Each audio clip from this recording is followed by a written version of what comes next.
Hi everybody, this is Christy with your Totally Driven video of the day. So I was just writing my column for Inman this month, and that's my Marketing Mastermind column. It'll be coming out next week.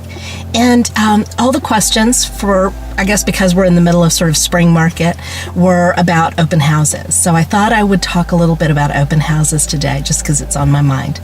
So one of the things that people were asking was, do you have to do these big mega open houses with catering and, really pull out all the stops?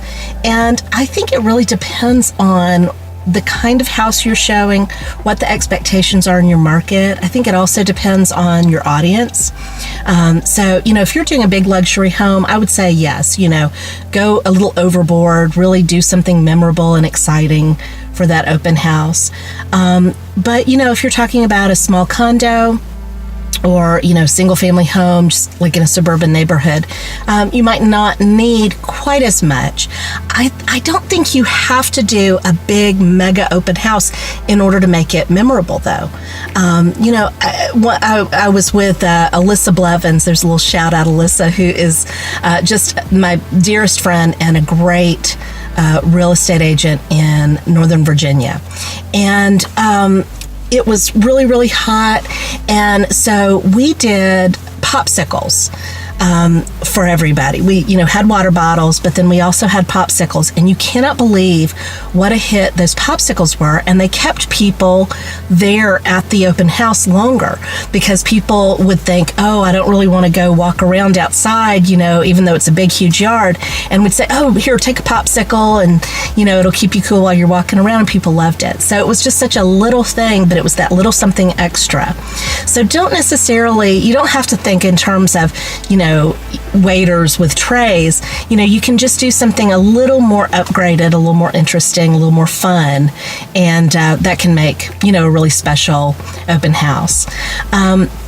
The other thing that I think is really key when you're talking about doing an open house is, if your setup and follow-up is there, if you're getting names, if you're getting contact info, if you're really sharing it on social media, if you're using it as an opportunity to maybe do a Facebook Live or Snapchat or Instagram Live, in order to really drum up interest, and then you're following up really quickly with the people who come there, with neighbors, I think that's going to make a really productive open house.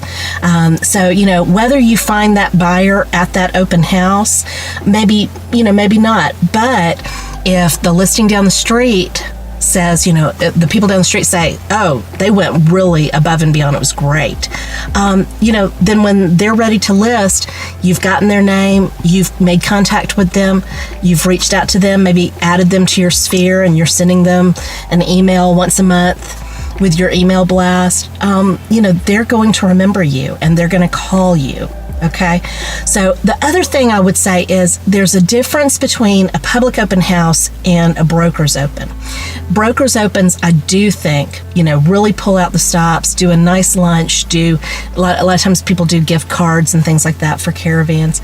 I think that's a good idea. So, those are the people you really want to constantly be in touch with. Don't just let people hear from you just when you have a new listing, just when you have an open house. Keep in touch with those other agents and those other brokers in your market, all year long, so that you're always, letting them know if you have something coming up, and they're letting you know when they have something coming up as well. So that's a place where you might want to, splash out a little bit and do something a little more. Okay, I hope that's helpful, and be sure and watch for the Marketing Mastermind column with lots more this week in Inman, and I hope you have a wonderful weekend. If you have an open house coming up, let me know how it goes, and we'll talk to you next week.